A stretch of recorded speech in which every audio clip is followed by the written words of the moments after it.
मेरे सामने आया। ओह, जो स्मेल आ रही थी।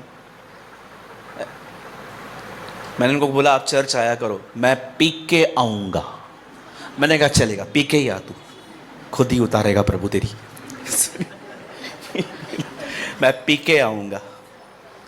और मैंने उससे एक बात कही, पढ़ा लिखा लड़का है। मैंने कहा brother, when you hit rock bottom, जिस दिन आप इतना नीचे आ जाएं कि आपको लगे कि मैंने अपनी ज़िंदगी खराब कर दी है, उस दिन भी ये बात याद रखना, परमेश्वर आपसे प्रेम करते हैं। लाया, मैंने उससे कहा ब्रदर हम बात कर सकते हैं? उसने बोला हाँ हम कर सकते हैं। मैंने कहा आप मुझे बता सकते हैं जब आपने शराब छोड़ने की इच्छा जाहिर की तो एक्चुअली कौन सा वचन आपने सुना था? बोला ब्रदर, आपकी कोई मीटिंग मैंने आज तक बरोबर सुनी ही नहीं, क्योंकि मैं रहता ही पिया हुआ था, मेरे अंदर कुछ जाता ही नहीं था। लेकिन एक चीज़, जिस दिन मैं पी पी के मेरे पैसे नहीं थे और एक दिन मुझे शराब नहीं मिल रही थी, एक दिन मुझे आपकी वो बात याद आई कि जब तू पूरी तरह से नीचे आ जाए और तुझे तेरे पास कुछ भी ना हो और तुझे लौटने का मन करे, तब भी ये विश्वास करना कि वो तुझसे प्रेम करता है। यू नो, आज वो लड़का एक अच्छी जॉब करता है। आज वो लड़का बहुत अच्छे से प्रभु के। एक आंटी आए थे,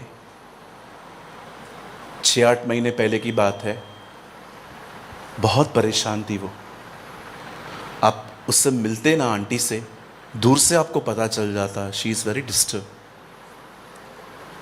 तो एक दिन वो हमारी चर्च की एक वॉलंटियर सिस्टर है, उन्होंने जाके उनको कहा पास्टर प्रेमानी मिलते हैं क्या? तो उन्होंने बोला हाँ सबसे मिलते हैं। बोला वो कुछ बात करनी हो तो। इतनी कंफ्यूज्ड, स्ट्रेस से भरी हुई। तो फिर वो बेटी ने आके मुझे बताया कि पास्टर आपसे मिलना चाहते हैं। मैंने कहा बुलाओ, और वो मेरे सामने बैठे। मैंने कहा आंटी सब ठीक है? और वो इतनी रोई और बिल्कुल भी अच्छा नहीं लग रहा था जैसे वो रो रही थी। तो मैं थोड़ा करीब जाके मैंने उनके सर पे हाथ रखा। तो मैंने उनको बोला मम्मी व्हाट हैपन, बताइए क्या क्या बात है, बच्चे हम आपके। उन्होंने कहा पास्टर मेरा लड़का कितना पीता है आप सोच नहीं सकते।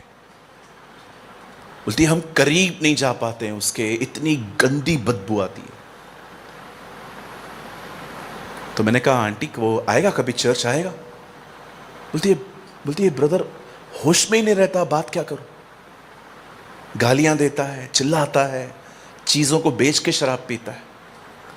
बोलती है रिसेंटली घर से मेरा बैंगल गुम है, और पूछती हूँ कहाँ गया तो बोलता है मैंने नहीं लिया, जबकि मुझे पता है इसने लिया।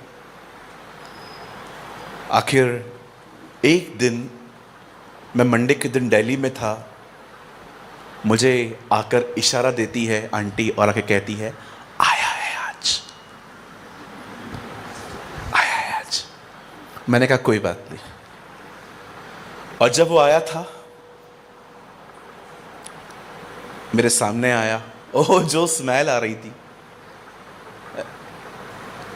मैंने उनको बोला आप चर्च आया करो, मैं पी के आऊँगा। मैंने कहा चलेगा, पी के ही आ तू, खुद ही उतारेगा प्रभु तेरी। मैं पी के आऊँगा। और मैंने उससे एक बात कही, पढ़ा लिखा लड़का है।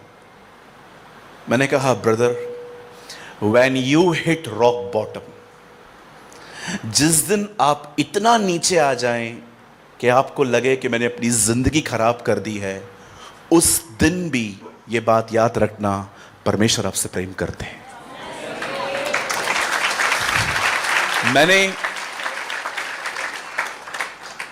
मैंने जब वो वीडियो अपलोड किया था अपने चैनल पे, बहुत सारे नेगेटिव कमेंट्स भी आए। पास्टर आप गलत प्रीच करते हो, प्रभु ने कहा है, प्रभु ने कैसे कहा है, आप इतना ग्रेस देते हो, ये एक्सट्रीम ग्रेस है। मैंने कहा ब्रदर, जब मैं बुरा था तब मुझसे उसने इतना प्यार किया, और अब मैं अच्छा बनने की कोशिश कर रहा हूं तो वो मुझसे नफरत करेगा। और आप जानते हैं एक दिन वो लड़का मेरे सामने आया, वाइट कलर की शर्ट, ब्लैक कलर का पैंट, मुझे इतना अच्छे से अभी भी याद है, मेरे इमेजिनेशंस में है वो। बेल्ट बेल्ट पहना था उसने, जूते पहने थे। मुझे आके कहता है मुझे शराब छोड़नी है, मुझे जॉब करनी है, मुझे अपने घर का एक अच्छा प्रोवाइडर बनना है। और मैंने उसके लिए प्रार्थना की, उसकी शराब छूट गई। उसने खुद आके मुझे बोला मैं अभी पीने का इंटरेस्ट खो रहा हूं। और सडनली जब उसकी शराब बंद हो गई, एक दिन मैंने उससे बुलाया, मैंने उससे कहा ब्रदर हम बात कर सकते हैं? उसने बोला हाँ हम कर सकते हैं। मैंने कहा आप मुझे बता सकते हैं जब आपने शराब छोड़ने की इच्छा जाहिर की तो एक्चुअली कौन सा वचन आपने सुना था?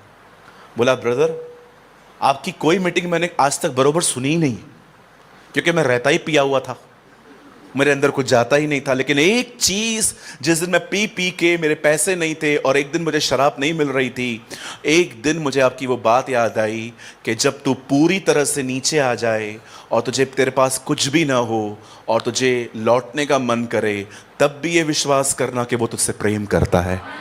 यू नो, आज वो लड़का एक अच्छी जॉब करता है, आज वो लड़का बहुत अच्छे से प्रभु के साथ चलता है। रिसेंटली मुझे अपनी बाइबल लेके दिखाई उसने अपनी बाइबल को इतना टिकिंग करके रखा है, इतना टिकिंग करके रखा है। आप जानते हैं ना हम सबके पास एक बाइबल है और उस बाइबल को पूरा गला हुआ पेपर है और वो जो पेपर के नीचे आपकी पूरे लाइन डाली है, वचनों के ऊपर फटी हुई है, चिट्स डाले हुए हैं। आप जानते हैं आपकी बाइबल की ऐसी हालत क्यों हुई थी? क्योंकि वही बाइबल प्रेम में पढ़ी गई थी। वो बाइबल प्रेम में पढ़ी गई थी। वो बाइबल सेवा के लिए नहीं पढ़ी गई थी। वो बाइबल जो है वो इसलिए नहीं पढ़ी गई थी क्योंकि एग्जाम देना है। वो बाइबल परमेश्वर के प्रेम में पढ़ी गई थी। और आप देखिए बहुतों के पास उसके बाद कोई बाइबल नहीं है वैसी, क्योंकि वो सेवा में आ गए, वो डिस्ट्रैक्ट हो गए, उनका ध्यान भटक गया, वो वापस रिलीजियस हो गए स्पिरिचुअल से। लेकिन जब वो बच्चे ने मुझे अपनी बाइबल दिखाई, मैं इतना रोया, मैं इतना खुश हुआ, मेरे आंखों में आनंद था, आंसू थे कि प्रभु मैं बहुत धन्यवाद करता हूं, आपका प्यार कैसे लोगों को खींचता है। पौलुस नहीं कहता कि मैं परमेश्वर का क्रोध तुम्हें दिलाकर कहता हूं अपने आप को जीवित और पवित्र चढ़ाओ। पौल कहता है मैं तुम्हें परमेश्वर की दया को स्मरण करके कहता हूं कि अपने आप को जीवित, पवित्र, निर्दोष, बावता हुआ बलिदान करके चढ़ाओ। सो कभी इस पावरफुल सच्चाई को कभी ना भूलें, आप जैसे भी हैं परमेश्वर आपसे प्रेम करते हैं। और जानते हैं वो आपसे क्यों प्रेम करता है? सिर्फ एक वजह से, क्योंकि वो जानता है उसका प्यार ही आपको बदलेगा। वो जानता है। बरकतें बरकतें खुद ब खुद आएंगी, बरकतें बरकतें।